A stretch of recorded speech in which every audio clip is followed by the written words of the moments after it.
Hello guys, have you all? Welcome back to our channel. జనరల్గా మన daily లైఫ్లో మనం చాలా రకాల వర్డ్స్ అండ్ సెంటెన్సెస్ అనేవి యూజ్ చేస్తూ ఉంటాం కదా. సో అలాంటి వర్డ్స్ అండ్ సెంటెన్సెస్లో నుంచి నేను కొన్ని వర్డ్స్ తీసుకొని వాటికి సంబంధించిన కొన్ని ఎగ్జాంపుల్ సెంటెన్సెస్ అనేవి మీకు క్లియర్గా చెప్తాను. మీరైతే ఈ వీడియోని స్కిప్ చేయకుండా ఎండ్ వరకు చూడడానికి ప్రయత్నించండి. అలాంటి వీడియోస్ నా ఛానల్లో చాలానే ఉన్నాయి, వాటిని కూడా ఒకసారి మీరు ప్లేలిస్ట్లోకి వెళ్ళి చూసేయండి. మీకు ఏమైనా డౌట్స్ ఉంటే డిస్క్రిప్షన్లో నా ఇన్స్టాగ్రామ్ ఐడి అనేది లింక్ ఇచ్చున్నాను, ఒకసారి చెక్ చేయండి. మరెందుకు ఆలస్యం, let's go to the topic. First example ఒకసారి చూడండి. నువ్వు నాకు చెప్పి అక్కడికి వెళ్ళాల్సింది అంటే నువ్వు నాకు చెప్పకుండా ఎందుకు వెళ్ళావు, ఒకసారి చెప్పొచ్చు కదా అని ఇలా అంటూ ఉంటారు కదా. సో ఈ విధంగా నువ్వు నాకు చెప్పి అక్కడికి వెళ్ళాల్సింది, లేదా నువ్వు అతనిని అడిగి ఈ పని చేయాల్సింది అంటే నువ్వు అడగకుండా ఈ పని ఎందుకు చేశావు, అడిగి చేయొచ్చు కదా. సో ఇలాంటి వాక్యాలను మనం ఇంగ్లీష్లో ఎలా చెప్పాలో ఈ వీడియోలో తెలుసుకుందాం. సో ఫస్ట్ వన్, నువ్వు నన్ను అడిగి ఇవ్వాల్సింది. నువ్వు నన్ను అడిగి ఇవ్వాల్సింది అని చెప్పాలనుకున్నప్పుడు you should have given by asking me. You should have given by asking me అంటే నువ్వు నన్ను అడిగి ఇవ్వాల్సింది అని. అదేవిధంగా నెక్స్ట్ వన్, నువ్వు ఆమెకి చెప్పి లంచ్ తినాల్సింది అంటే నువ్వు చెప్పకుండా ఎందుకు తినేసావు, ఆమెకి చెప్పి తినాల్సింది అని ఇలా చెప్పాలనుకున్నప్పుడు దీన్ని ఇంగ్లీష్లో you should have had your lunch by informing her. You should have had your lunch by informing her. Informing her అంటే ఆమెకి చెప్పి, నువ్వు ఆమెకి చెప్పి లంచ్ తినాల్సింది అని. నెక్స్ట్ వన్, నువ్వు అతనిని అడిగి మీటింగ్కి హాజరవ్వాల్సింది. నువ్వు అతనిని అడిగి మీటింగ్కి హాజరవ్వాల్సింది అని చెప్పాలనుకున్నప్పుడు you should have attended the meeting by asking him. You should have attended the meeting by asking him అంటే నువ్వు అతనిని అడిగి మీటింగ్కి హాజరవ్వాల్సింది అని. అదేవిధంగా నెక్స్ట్ వన్, నువ్వు ఆమెని అడిగి ఆ టాపిక్ బోధించాల్సింది అంటే ఆ టాపిక్ గురించి ఒకసారి ఆమెని అడిగి చెప్పాల్సింది అని. సో దీని ఇంగ్లీష్లో you should have taught this topic by asking her. You should have taught this topic అంటే ఈ టాపిక్ గురించి బోధించాల్సింది by asking her. By asking her అంటే ఆమెని అడిగి. అదేవిధంగా నెక్స్ట్ వన్, నువ్వు మాకు చెప్పి ఇక్కడికి రావాల్సింది అంటే ఒకసారి మాకు చెప్పి నువ్వు ఇక్కడికి రావాల్సింది అని. సో దీని ఇంగ్లీష్లో you should have come here by informing us.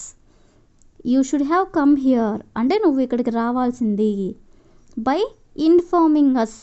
By informing us అంటే మాకు ఒకసారి చెప్పి. అదేవిధంగా నెక్స్ట్ వన్, నువ్వు అతనిని అడిగి ఈ పని చేయాల్సింది. నువ్వు అతనిని అడిగి ఈ పని చేయాల్సింది. దీన్ని మనం ఎగ్జాంపుల్గా చెప్పుకున్నాం కదా. సో దీని ఇంగ్లీష్లో you should have done this work by asking him. You should have done this work అంటే నువ్వు ఈ పని చేయాల్సింది బై ఆస్కింగ్ హిమ్ అంటే అతనిని అడిగి. అదేవిధంగా ది లాస్ట్ వన్, నువ్వు నాకు చెప్పి అక్కడికి వెళ్ళాల్సింది. నువ్వు నాకు చెప్పి అక్కడికి వెళ్ళాల్సింది అని చెప్పాలనుకున్నప్పుడు you should have gone there by informing me. By informing me అంటే నాకు చెప్పి. You should have gone there అంటే నువ్వు అక్కడికి వెళ్ళాల్సింది. సో ఈ విధంగా మనం కొన్ని ఎగ్జాంపుల్స్ అనేవి చూసాం కదా. నెక్స్ట్ వర్డ్ చూడండి, ఉండడం సులభం కాదు అంటే ఫర్ ఎగ్జాంపుల్ ఎప్పుడు మంచిగా ఉండడం సులభం కాదు అంటే ఎప్పుడు కూడా మంచిగా ఒకేలాగా ఉండలేరు కదా. సో ఈ విధంగా ఎప్పుడు మంచిగా ఉండడం సులభం కాదు, లేదా ఎప్పుడు బాధగా ఉండడం సులభం కాదు అంటే ఎప్పుడు బాధగా ఉండలేరు కదా. సో ఈ విధంగా ఉండడం సులభం కాదు అనే వర్డ్ని తీసుకొని కొన్ని ఎగ్జాంపుల్స్ అనేవి చూద్దాం. సో ఫస్ట్ వన్, పేరెంట్గా ఉండడం సులభం కాదు అంటే ఒక పేరెంట్గా ఉండడం అంత సులభం కాదు అని చెప్పాలనుకున్నప్పుడు being a parent is not easy. Being a parent అంటే పేరెంట్గా ఉండడం ఈజ్ నాట్ ఈజీ అంటే సులభం కాదు. అదేవిధంగా నెక్స్ట్ వన్, ఎప్పుడు సంతోషంగా ఉండడం సులభం కాదు. ఎప్పుడు సంతోషంగా ఉండడం సులభం కాదు అని చెప్పాలనుకున్నప్పుడు being always happy is not easy. Being always happy అంటే ఎప్పుడూ సంతోషంగా ఉండడం ఈజ్ నాట్ ఈజీ అంటే అంత సులభం కాదు. అదేవిధంగా నెక్స్ట్ వన్, ఎప్పుడు యాక్టివ్గా ఉండడం సులభం కాదు. అంటే ఎప్పుడు యాక్టివ్గా ఉండలేరు కదా. సో ఇలా చెప్పాలనుకున్నప్పుడు being always active is not easy. Being always active is not easy అంటే ఎప్పుడు యాక్టివ్గా ఉండడం సులభం కాదు అని. అదేవిధంగా నెక్స్ట్ వన్, ఎప్పుడు అలర్ట్గా ఉండడం సులభం కాదు. ఎప్పుడు అలర్ట్గా ఉండడం సులభం కాదు అని చెప్పాలనుకున్నప్పుడు being always alert is not easy. Being always alert is not easy. అదేవిధంగా నెక్స్ట్ వన్, ప్రిన్సిపల్గా ఉండడం సులభం కాదు అని చెప్పాలనుకున్నప్పుడు being a principal is not easy. Being a principal is not easy అంటే ప్రిన్సిపల్గా ఉండడం సులభం కాదు అని. అదేవిధంగా నెక్స్ట్ వన్, అతని ఫ్రెండ్గా ఉండడం సులభం కాదు. అతని ఫ్రెండ్గా ఉండడం సులభం కాదు అని చెప్పాలనుకున్నప్పుడు being his friend is not easy.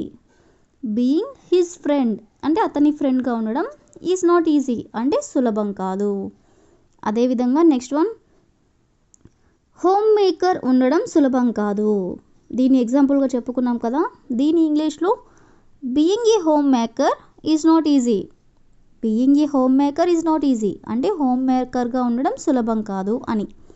అదేవిధంగా లాస్ట్ వన్, ఎప్పుడూ మంచిగా ఉండడం సులభం కాదు అనేదాన్ని being always good is not easy. Being always good is not easy అంటే ఎప్పుడూ మంచిగా ఉండడం సులభం కాదు. సో ఈ విధంగా ఉండడం సులభం కాదు అనే వర్డ్ని తీసుకొని కొన్ని ఎగ్జాంపుల్స్ అనేవి చూసాం కదా. నెక్స్ట్ వర్డ్ చూడండి, కాబోయే. కాబోయే అంటే ఫర్ ఎగ్జాంపుల్ అతను కాబోయే వరుడు లేదా ఆమె కాబోయే వధువు ఈ విధంగా చెప్తూ ఉంటారు కదా. సో కాబోయే అనే వర్డ్ని తీసుకొని కొన్ని ఎగ్జాంపుల్స్ అనేవి చూద్దాం. సో ఫస్ట్ వన్, ఆమె కాబోయే రాజకీయ నాయకురాలు.